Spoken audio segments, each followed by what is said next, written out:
안녕하세요. 일용할 양식 구독자 여러분, 임신근 간사입니다. 오늘 본문 말씀은 에스겔서 22장 17절에서 31절 말씀입니다. 제목은 무너진 데를 막아설 자입니다. 요즘 대학교 근처에 커피 가게가 다양하게 있음을 봅니다. 그 많은 가게가 장사가 된다는 것도 신기합니다. 커피 문화는 일상에 깊이 들어와 있습니다. 커피숍 가게 중 커피 원두를 직접 볶아서 커피를 만드는 곳도 많아졌습니다. 커피에 남는 찌꺼기는 여러 모양으로 재활용되기도 합니다. 그런데 오늘 본문에서 이스라엘 형편은 이러한 커피 찌꺼기가 재활용되는 수준의 의미 있는 상태가 아니었습니다.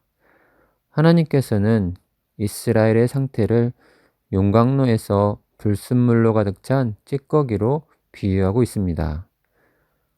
하나님께서는 과거 노예 생활했던 이스라엘 백성을 해방하여 가나안 땅으로 인도하셨습니다. 가나안 땅으로 인도하신 하나님은 이스라엘을 제사장 나라로 세우시려 했습니다. 거룩한 백성으로 살아가길 원하신 것입니다. 이스라엘 백성은 이방 민족들에게 하나님을 보여주는 모델이었습니다. 하지만 하나님의 기대와는 전혀 반대되는 길을 걸어갔습니다. 이스라엘은 남북으로 나뉘게 된 후 북이스라엘이 하나님 앞에 범죄함으로 인하여 먼저 망합니다. 그리고 지금 남아있는 남유다 또한 바람 앞에 촛불처럼 그들의 범죄로 인하여 망하기 직전에 놓여 있습니다. 하나님은 그들을 포기하지 않으시고 선지자 에스겔을 보내시어 회개하기를 원하십니다. 특히 제사장, 선지자, 고관들의 죄를 지적하고 계십니다. 거룩한 백성으로 제사장 역할을 해야 할 사람들이 거룩의 열매가 아닌 타락의 열매를 맺고 있습니다. 하나님을 섬기는 자리에 있는 제사장의 범죄는 너무나도 치명적이었습니다. 26절에서 그 제사장들은 내 율법을 범하였으며 나의 성물을 더럽혔으며 거룩함과 속된 것을 구별하지 아니하였으며 부정함과 정한 것을 사람이 구별하게 하지 아니하였으며. 제사장은 백성들이 범한 범죄에 대하여 다양한 제사를 통해 하나님과의 관계 회복을 위한 사명을 갖고 있습니다. 그런데 그들이 거룩을 벗어난 삶으로 하나님의 영광을 가리는 삶에 앞장서고 있습니다. 방향을 잡아주어야 할 사람들이 방향을 잡아주지 않는다면 공동체는 방향을 잃고 어려운 상황에 놓이게 될 것입니다. 또 다른 지도자는 고관들입니다. 정치 지도자들은 백성의 아픔을 뒤돌아보고 그 형편을 보살펴야 할 의무가 있습니다. 그런데 역으로 자신에게 부여된 권력을 이용해서 백성의 양식을 빼앗고 있습니다. 과거 조선시대에도 탐관 오리들로 인하여 핍박받았던 백성들이 정든 고향을 떠나 산에서 숨어 살기도 했습니다.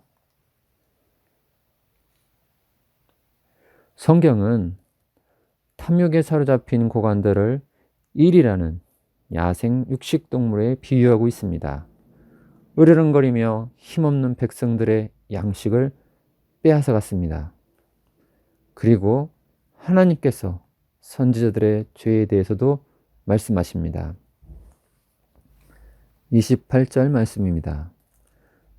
그 선지자들이 그들을 위하여 회를 칠하고 스스로 허탄한 이상을 보며 거짓 복수를 행하며 여호와가 말하지 아니하였어도 주 여호와께서 이같이 말씀하셨느니라 하였으며.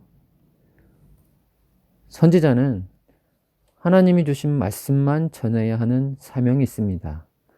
그러나 이들은 오히려 고관들의 범죄를 지적하기보다는 못 본 채 눈 감아주고 있습니다. 다윗은 이스라엘을 대표하는 왕입니다. 하지만 치명적인 범죄가 있습니다. 자신의 충실한 장수인 우리아의 아내 밧세바를 간음했기 때문입니다. 다윗은 이 범죄를 수개월 동안 숨기고 있었던 것입니다. 하나님께서 범죄한 다윗 왕에게 나단 선지자를 보내십니다. 밧세바를 간음하였을 때 나단 선지자는 목숨을 걸고 다윗 왕의 범죄를 지적했습니다. 나단 선지자의 말씀을 다윗은 하나님의 말씀으로 여기고 자신의 죄를 회개합니다. 이렇게 선지자의 역할은 지도자가 잘못된 방향으로 가고 있을 때 목숨을 걸고서라도 하나님의 뜻을 전해야 하는 사람입니다. 하지만 권력자를 위하여 자신의 사명을 망각하고 그들의 악한 행위를 옹호하는 대변인이 되었습니다. 이러한 지도자들의 범죄는 그들을 따르는 백성들에게도 악영향을 주게 됩니다. 힘 있는 백성이 또 다른 연약한 백성을 억압하고 나그네를 학대하였습니다. 저수지의 제방이 무너질 때에는 조금씩 무너지다가 한순간에 무너지게 됩니다. 나라가 망할 때 나타나는 특징도 내부의 부패가 쌓이고 쌓여서 외부의 간단한 충격에 무너진다고 생각됩니다. 남유다의 상태는 총체적으로 어려운 상황입니다. 그러함에도 하나님은 무너진 데를 막아설 자를 찾고 계십니다.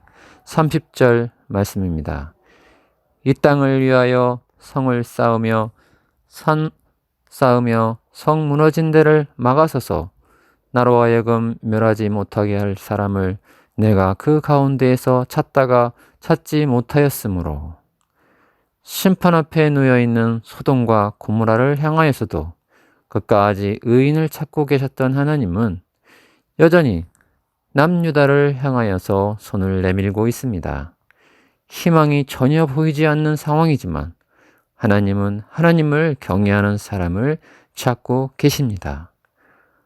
한국교회의 영향력은 과거에 비하면 많이 약해졌습니다.